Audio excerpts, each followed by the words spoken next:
So hello friends welcome to back my channel Rajmama Express को आपण मानक बहुत बहुत स्वागत।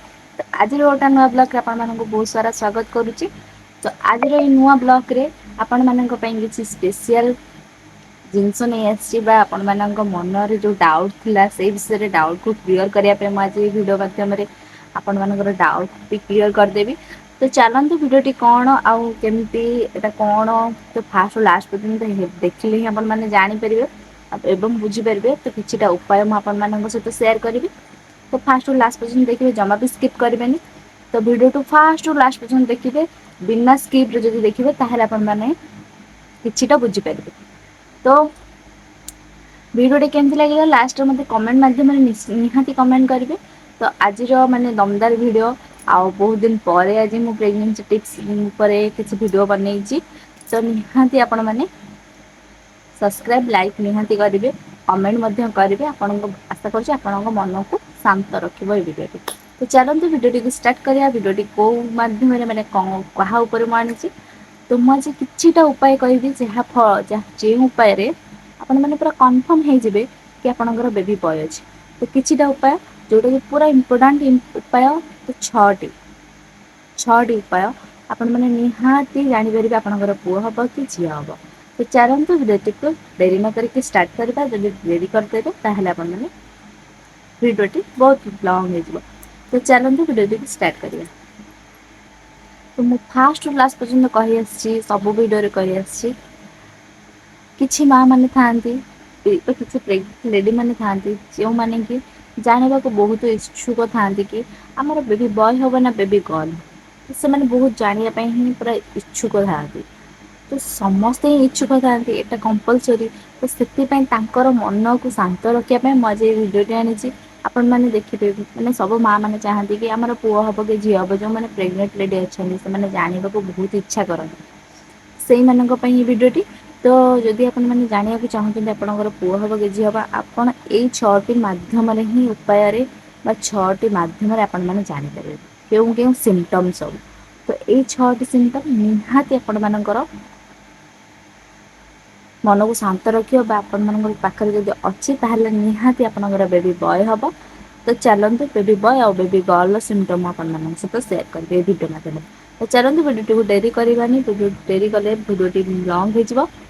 तो कही रखुची फास्ट लास्ट पर्यंत ही देखिए, देखला ही मत कमेंट बॉक्स रे कमेंट करेंगे। मुझे कमेंट रो रिप्लाई निहाती देवी। तो फास्ट तो कौन मुझे स्टार्टिंग रू पुओ झील दुई जन जाक सामान। तो क्या आम भेदभाव करवा ना, किंतु आम मन को बुझापी मुझे भिडियोटी मुझे छटी उपाय करी कहबी किसी लोकंकर कथारू बा किसी आमर किसी माने एक्सपीरियंस बा आमर किसी आमे आम पाखे थिबा सिम्पटम किसी लोकों पाखे सिम्पटम सहित माने तुलना करा जायछि। तो तापर ही ये सिम्पटम गुड़ा को कह जायछि। तो चलतु सिम्पटम फास्ट सिम्पटम कौन मुझे सहित शेयर करी।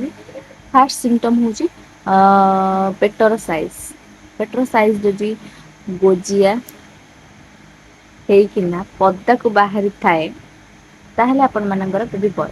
आ से केस रे जदि पेटटा चौड़े की पूरा गोल मोटल थी ताहले आपणकर बेबी गर्ल हो पारे। तो बेबी बॉय गोजिया पेट, बेबी गर्ल गोल पेट, ये है फर्स्ट टिप्स। सेकेंड टिप्स कौन स्किन उपरे त्वचा को लेकिन समस्ते तो कहते ना कंपलसरी तुम मैंने जानी। तो कहते कि जदि स्किन डल देखा जाऊँगी ताहले पुओ हम, जदि स्किन ग्लो देखा ताहले झी हम। एटा सत्य कथा। स्किन जदि डल देखा ब्रण फ्रण हो जाऊँगी ताहले सेटा आपणकर पुओ हो पारे। जदि आपणकर पूरा त्वचा ग्लो देखा जाऊँगी ताहले आपणकर झी हो पारे। एटा भी कंपलसरी। तो ये गोटे टिप्स। तो आउ गोटे टिप्स मुझे सहित शेयर करी। जदि आपन को स्टार्टिंग रू चटपटा खाद्य खाया को इच्छा हो ताहले आपणकर पुओ हो पारे। जदि आप लास्ट मंथ आड़ को चॉकलेट मीठा जिनस खाया को इच्छा हो ताहले भी पुओ हो पारे। जदि से केस रे आपन को अधिक चटपटा बा अधिक मीठा खाद्य खाया मैंने अधिक बेसी बेसी जदि मीठा खाद्य खाया को इच्छा हो तार आपणकर झी हो पारे। ଆଉ ଗୋଟେ ମେନ୍ ଇମ୍ପୋର୍ଟାଣ୍ଟ ଆପଣମାନଙ୍କ ସହିତ ସେୟାର କରିବି ପିଆଜ ସ୍ମେଲ୍। ଯଦି ପିଆଜ ସ୍ମେଲ୍ ଆପଣଙ୍କୁ ବହୁତ ଜୋରେ ହେଉଛି ପ୍ରେଗନେନ୍ସି ଟାଇମରେ ତାହେଲେ ଆପଣମାନେ ପୁରା କନଫର୍ମ ହେଇଯିବେ ପିଆଜକୁ ଦେଖିଲେ ଆପଣଙ୍କୁ ଇଚ୍ଛା ହଉନି ଖାଇବା ପାଇଁ ତାହେଲେ କନଫର୍ମ ହେଇଯିବେ ଆପଣଙ୍କର ପୁଅ ଅଛି। ତ ଆଉ ଗୋଟେ ସିମ୍ପଟମ୍ ଯଦି ସେଇ କେସରେ ପିଆଜ ଖାଇବାକୁ ଇଚ୍ଛା ହେଉଛି ରସୁଣ ଖାଇବାକୁ ଇଚ୍ଛା ହେଉଛି ତାହେଲେ ଆପଣଙ୍କର ଝିଅ ଅଛି। ତ ଆଉ ଗୋଟେ କଣ ଏଇଟା ତ ଏତିକି ଆପଣମାନଙ୍କ ସହିତ ସେୟାର କଲି। ତ ଆଉ କିଛି ବି ଅଛି ଆପଣମାନେ ୟୁରିନରୁ ଟେଷ୍ଟ କରିକି ଜାଣିପାରିବେ ୟୁରିନ୍ ଯେଉଁ ଖାଇବା ସୋଡ଼ା ବା ବେକିଂ ସୋଡ଼ାରୁ ହିଁ ଆପଣମାନେ ଜାଣିପାରିବେ ଟେଷ୍ଟ କରିକି ପୁଅ ହେବ କି ଝିଅ ହେବ। କେମିତି ସକାଳର ୟୁରିନରେ 2 ସ୍ପୁନ୍ ସୋଡ଼ା ମାନେ ଖାଇବା ସୋଡ଼ାକୁ ପକାଇଦେବେ ଯାହାଫଳରେ କି ଯଦି ଫେଣ ଭୁର ଭୁର ହେଇ ଫେଣ ଯଦି ଉଠିଲା ତାହେଲେ ଏଇଟା ଝିଅ ଯଦି କିଛି ନ ଉଠିଲା ତାହେଲେ ପୁଅ। ଏଇଟା ମୁଁ କେବେ ବି ଟ୍ରାଏ କରିନି। ଆଉ ଯାହା ମୁଁ ଦେଖିଛି ଲୋକ କୁହନ୍ତି ତ ମୁଁ ସେଥିରୁ ଆଧାର କରି ଆପଣମାନଙ୍କ ସହିତ ସେୟାର କରିଛି। କୁହନ୍ତି କି ବେକିଂ ସୋଡ଼ାରେ ସତ ଦେଖାଏ ତ ଟ୍ରାଏ କରିନେବେ ଦେଖିବା ରେଜଲ୍ଟ ବାହାରିଲା ପରେ ସତ ହଉଛି କି ମିଛ ହଉଛି କିନ୍ତୁ ମୁଁ କରିନି ଯେହେତୁ ମୁଁ ସେଇଟା କନଫିଡେନ୍ସ ଦେଇକି କହିପାରିବିନି ମୁଁ ସେଇଟା କରିଥିଲି ବୋଲି।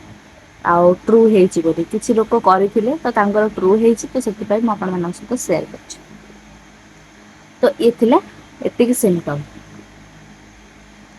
ଆଉ ଗୋଟେ କଥା ହେଲା ପ୍ରେଗନେନ୍ସି 3 ମନ୍ଥ ବେଳକୁ ଦେଖିବେ ଯଦି ପେଟରେ ପୁଅ ଥିବ ତାହେଲେ କଣ ହବ କହିଲ ଯୋଉ ପୁରା ମାନେ ପୁରା ଦୁଃଖ ଦୁଃଖ ଲାଗିବ। ସବୁବେଳେ ଖାଲି କାନ୍ଦ ଲାଗିବ ପୁରା ମାନେ ମାଇଣ୍ଡ ଟା ପୁରା ଅପସେଟ୍ ଲାଗିବ 3 ମନ୍ଥ ବେଳକୁ ପୁରା କାହା ସହିତ ମିଶିବାକୁ ଇଚ୍ଛା ହବନି ମାଇଣ୍ଡ ପୁରା ସବୁବେଳେ ଦୁଃଖ ରହିବ। ସେଇ କେସରେ ଯଦି ଝିଅ ଥିବ ଦେଖିବେ ପୁରା ହସ ଖୁସି ଭଳିଆ ଲାଗିବ ପୁରା ହସ ଖୁସି ହେବେ ସମସ୍ତଙ୍କ ମିଳାମିଶା ସବୁ କରିବେ। ଯଦି ପୁଅ ଥିବ କାହା ସହିତ ମିଶିବାକୁ ଇଚ୍ଛା ହବନି ଗୋଟେ ଜାଗା ବସିବାକୁ ଇଚ୍ଛା ହବ କାହା ସାଙ୍ଗରେ କଥା ହେବା ପାଇଁ ଇଚ୍ଛା ହବନି କାହା ସହିତ ମିଶିବା ପାଇଁ ଇଚ୍ଛା ହବନି ଏଟା ପୁରା ପର୍ଟିକୁଲାର ସତ କଥା। ଏଇଟା ମୋ କେସରେ ବି ସତ ହେଇଛି ତ ଏଇଟା ପୁରା ପର୍ଟିକୁଲାର ସତ କଥା। ତ ଆପଣମାନଙ୍କର ଯଦି ଏଇଟା ଯଦି ସତରେ ହେଉଛି ବା ପିଆଜଟା ଏଇ ଦୁଇଟା ଭିତରୁ ଯଦି ଏଇ ଦୁଇଟା ଯଦି ଆପଣଙ୍କ କେସରେ ଦେଖାଯାଉଛି ତାହେଲେ ଆପଣମାନେ ନିହାତି ମାନେ ପୁରା କନଫିଡେନ୍ସ ଦେଇକି କହିପାରିବେ କି ଆପଣମାନଙ୍କର ବେବି ବୟ ହେବ ବୋଲି। ଯଦି ଏଇ ଦୁଇଟା ସିମ୍ପଟମ୍ ଆପଣଙ୍କ ପାଖରେ ଦେଖାଯାଉଛି। ତ ଇଏ ଥିଲା କିଛିଟା ଲକ୍ଷଣ ଏଇ ଲକ୍ଷଣ ଗୁଡ଼ାକ ହିଁ ଆପଣମାନଙ୍କୁ ଜଣେଇଦବ ଆପଣଙ୍କର ପୁଅ ହବ କି ଝିଅ ହବ। ତ ଏଇ କିଛିଟା ଲକ୍ଷଣ ମୁଁ ଆପଣମାନଙ୍କ ସହିତ ସେୟାର କରିବା ପାଇଁ ଆସିଥିଲି। ତ ଆଉ ଯଦି ବାକି ଯେଉଁ ସିମ୍ପଟମ୍ ସବୁ ଲକ୍ଷଣ ବା ଅଛି ତ ମୁଁ ଆପଣମାନଙ୍କୁ ନେକ୍ସଟ ଭିଡ଼ିଓରେ ଜଣାଇଦେବି।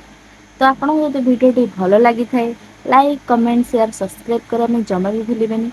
ଆପଣ ଏମିତି ମୋର ଚ୍ୟାନେଲରେ ପ୍ରେଗନେନ୍ସି ଟିପ୍ସ ଆଉ କିଚେନ୍ ଟିପ୍ସ ବା ରୋଷେଇ ସବୁ ଜିନିଷ ମୁଁ ଅପଲୋଡ଼ କରୁଛି ଆପଣମାନେ ଯଦି ଆପଣମାନଙ୍କୁ ଭଲ ଲାଗେ ତାହେଲେ ମୋତେ ଲାଇକ୍ କମେଣ୍ଟ ସେୟାର ସବସ୍କ୍ରାଇବ୍ କରିବେ ଆଉ ମୋ ଚ୍ୟାନେଲକୁ ନିହାତି ସବସ୍କ୍ରାଇବ୍ଟେ କରିକି ହିଁ ଯିବେ। ତ ମୋ ଭିଡ଼ିଓ ଭଲ ଲାଗିଲେ ହିଁ କରିବେ ମୁଁ କହୁନି କି ଆପଣ ଭିଡ଼ିଓ ଭଲ ଲାଗିଲେ ନ ଲାଗିଲେ କରିବେନି ତ ଭିଡ଼ିଓ ଭଲ ଲାଗିଲେ ଲାଇକ୍ କମେଣ୍ଟ ସେୟାର ସବସ୍କ୍ରାଇବ୍ କରିବେ। ତ ମୋ ଭିଡ଼ିଓ କେମିତି ଲାଗୁଛି ମୋତେ ନିହାତି କମେଣ୍ଟ ବକ୍ସରେ ଜଣାଇବେ ପାଖରେ ଥିବା ବେଲ୍ ଆଇକନ୍ଟିକୁ ବି ଦବାଇ ଦେବେ ଯାହାଫଳରେ ମୁଁ ଯାହା ବି ଭିଡ଼ିଓ କରିବି ଆପଣମାନଙ୍କ ପାଖରେ ନୋଟିଫିକେସନ୍ ଆଗେ ପହଞ୍ଚିବ। ପ୍ରେଗନେନ୍ସି ଟିପ୍ସରେ ଆପଣମାନଙ୍କୁ ଯଦି କିଛି ଜାଣିବାର ଥାଏ ତାହେଲେ ମୋତେ କମେଣ୍ଟ ବକ୍ସରେ ନିହାତି କମେଣ୍ଟ କରିବେ ତ ମୁଁ ଆପଣମାନଙ୍କ କମେଣ୍ଟର ନିଶ୍ଚୟ ରିପ୍ଲାଏ କରିବି। ତ ଜଣେ ଭଉଣୀ ମୋତେ କମେଣ୍ଟ କରିଥିଲେ ମୁଁ କହିଛି ଫାଷ୍ଟ ଲାଷ୍ଟ ଦିନ ମୁଁ କମେଣ୍ଟର ରିପ୍ଲାଏ କରିବି ତ ମୋତେ ସେ ଜଣେ ଭଉଣୀ କମେଣ୍ଟ କରିଥିଲେ କି ଦିଦି ହ୍ୱାଇଟ୍ ଡିସଚାର୍ଜ କେଉଁ ସିମ୍ପଟମ୍ ହ୍ୱାଇଟ୍ ଡିସଚାର୍ଜଟା କିଛି ସିମ୍ପଟମ୍ ନାହିଁ ଭଉଣୀ। ଯଦି ଆପଣମାନଙ୍କର ହେଭି ହ୍ୱାଇଟ୍ ଡିସଚାର୍ଜ ହେଉଛି ତାହେଲେ ଆପଣମାନେ ନିହାତି ଡକ୍ଟରଙ୍କ ସହିତ କନସଲ୍ଟ କରିପାରିବେ। କରିବେ କାରଣ ଡକ୍ଟରକୁ ହିଁ ଦେଖିବାକୁ ପଡ଼ିବ ଯଦି ହାଲକା ହାଲକା ନର୍ମାଲ ଯେମିତି ହ୍ୱାଇଟ୍ ଡିସଚାର୍ଜ ହୁଏ ଯଦି ଯାଉଛି ତାହେଲେ କିଛି ବି ପ୍ରୋବ୍ଲେମ୍ ନାହିଁ। ଯଦି ଆପଣଙ୍କର ହେଭି ହ୍ୱାଇଟ୍ ଡିସଚାର୍ଜ ହେଉଛି ତାହେଲେ ଆପଣମାନେ ନିହାତି ଡକ୍ଟରଙ୍କୁ କନସଲ୍ଟ କରିବେ। ଯାହାଫଳରେ କି କିଛି ବି ପ୍ରୋବ୍ଲେମ୍ ନ ହେଉ ଆପଣମାନଙ୍କର ମାନେ ତେଣିକି ଝିଅ ହଉ କି ପୁଅ ହଉ କିନ୍ତୁ ଆମର ବେବିର କିଛି ଅସୁବିଧା ନ ହଉ କି ଆମର ବି କିଛି ଅସୁବିଧା ନ ହୁଏ ଏଇଟା ସବୁବେଳେ ମାଇଣ୍ଡରେ ରଖିଥିବେ। ତ ଏଇଟା ମାଇଣ୍ଡରେ ରଖିବା ଦ୍ୱାରା କଣ ହୁଏ ନା ଆମ ପ୍ରେଗନେନ୍ସିଟା ପୁରା ସୁସ୍ଥ ପ୍ରେଗନେନ୍ସି ହେଇଥାଏ ବା ପ୍ରେଗନେନ୍ସି ଜର୍ଣ୍ଣି ପୁରା ଭଲସେ ଭଲସେ ଚାଲିଥାଏ। ତ ସେଥିପାଇଁ ଆପଣ ସବୁବେଳେ ମାଇଣ୍ଡରେ କିଛି ବି ରଖନ୍ତୁ ନାହିଁ ସବୁବେଳେ ପୁଅ ହଉ ଝିଅ ହଉ ଯାହା ବିି ହଉ ଭଲରେ ହିଁ ହଉ ତ ପିଲା ସୁସ୍ଥ ହିଁ ହଉ ତ ସବୁଆଡ଼ୁ ଏଇଟା ଆପଣମାନେ ଭାବିବେ ତ ଭାବିଲା ପରେ ଦେଖିବେ ମାଇଣ୍ଡ ଆପଣଙ୍କର ପୁରା ଭଲ ଆଉ ସବୁବେଳେ ଭଗବାନଙ୍କ ପାଖରେ ପ୍ରାର୍ଥନା ହିଁ କରିବେ ପଜିଟିଭ୍ ହିଁ ସବୁବେଳେ ତମକୁ ମିଳିବ। ତ ମୁଁ ଏଇଠି ରହୁଛି ନମସ୍କାର ଜୟ ଜଗନ୍ନାଥ ଭିଡ଼ିଓଟି ଭଲ ଲାଗିଲେ ଲାଇକ୍ କମେଣ୍ଟ